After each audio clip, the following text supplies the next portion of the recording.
আসসালামু আলাইকুম। এটিএন বাংলার সংবাদে সবাইকে স্বাগত জানাচ্ছি। আমি মারিয়া চৌধুরী। এবার হজের সর্বনিম্ন প্যাকেজ ধরা হয়েছে 5,05,000 টাকা, দ্বিতীয় প্যাকেজ 5,13,500 টাকা, তৃতীয় প্যাকেজ 6,15,000 টাকা নির্ধারণ করা হয়েছে। সচিবালয়ে সংবাদ সম্মেলনে ধর্মমন্ত্রী কাজী শাহ মোফাজ্জল হোসেন কায়কোবাদ এই প্যাকেজ ঘোষণা করেন। ধর্মমন্ত্রী বলেন, বিমান ভাড়া 24,000 কমিয়ে 1,30,000 টাকা নির্ধারণ করা হয়েছে। বলেন, বেসরকারি তথা হজ এজেন্সির মাধ্যমে হজযাত্রীদের জন্য বেসরকারির মাধ্যমের সাধারণ হজ প্যাকেজ নামেও একটি প্যাকেজ নির্ধারণ করা হয়েছে।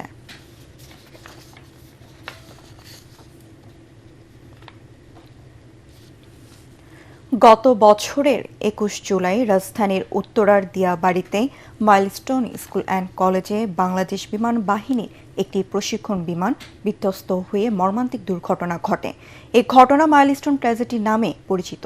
এই দুর্ঘটনায় পাইলট, শিক্ষক, অভিভাবক সহ 28 জন শিক্ষার্থী এবং মোট 37 জন প্রাণ হারান। এছাড়া 170 জনেরও বেশি আহত হন। দিবসটি উপলক্ষে নিহতদের স্মরণে বিভিন্ন কর্মসূচি পালন করা হচ্ছে। রাজশাহী বিশ্ববিদ্যালয়ের 2 শিক্ষার্থীকে মারধর করার প্রতিবাদে রেললাইন অবরোধ করেছে শিক্ষার্থীরা। ফলে সকাল 6:30 থেকে রাজশাহী থেকে ঢাকা, খুলনা ও পার্বতীপুরগামী 4টি ট্রেন চলাচল বন্ধ রয়েছে। শিক্ষার্থীরা জানান, ঢাকা থেকে রাজশাহীগামী পদ্মা এক্সপ্রেস টিকিট পরীক্ষক সুমন ও অ্যাটেন্ডেন্ট রাজু বিনা টিকিটে আসা যাত্রীদের কাছ থেকে ঘুষ নিচ্ছিলেন। এ সময় রাজশাহী বিশ্ববিদ্যালয়ের আইন বিভাগের শিক্ষার্থী ফরকান আহমেদ প্রতিবাদ করলে তাকে সহ আরেক শিক্ষার্থীকে মারধর করা হয়। এই ঘটনার প্রতিবাদে রেল লাইন অবরোধ করে শিক্ষার্থীরা। এদিকে ঘটনার সাথে জড়িত 2 কর্মচারীকে সাময়িকভাবে বরখাস্ত করেছে পশ্চিম অঞ্চল রেলওয়ে কর্তৃপক্ষ।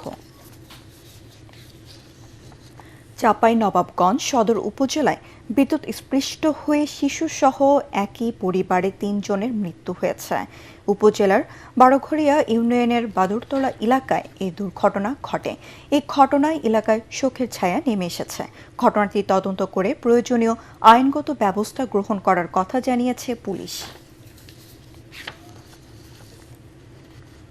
এবার আন্তর্জাতিক। ইরানে হামলা অব্যাহত রেখেছে যুক্তরাষ্ট্র। বিবিসি জানিয়েছে, ইরানের সামরিক স্থাপনা লক্ষ্য করে হামলা চালানো হচ্ছে।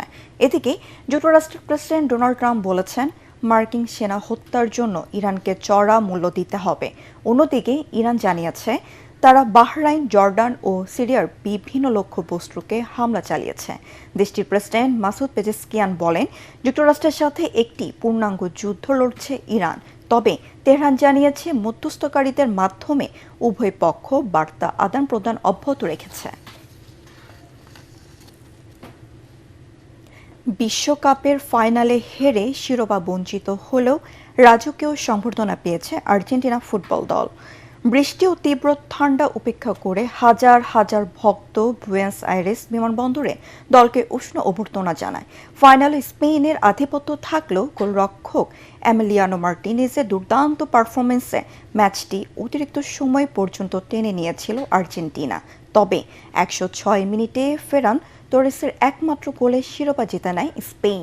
এদিকে ম্যাচ শেষের পর লিয়ান্ড্রো পারেদেস সহ একাধিক খেলোয়াড়কে প্রতিপক্ষের ওপর চড়াও হলে মাঠে অপ্রীতিকর পরিস্থিতির সৃষ্টি হয়। এই ঘটনার ইতোমধ্যে আনুষ্ঠানিক তদন্ত শুরু করেছে ফুটবলের সর্বোচ্চ সংস্থা ফিফা।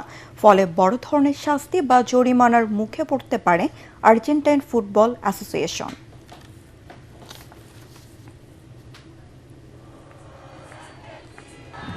পরবর্তী সংবাদ দেখার আমন্ত্রণ জানিয়ে এখনকার মতো শেষ করছি।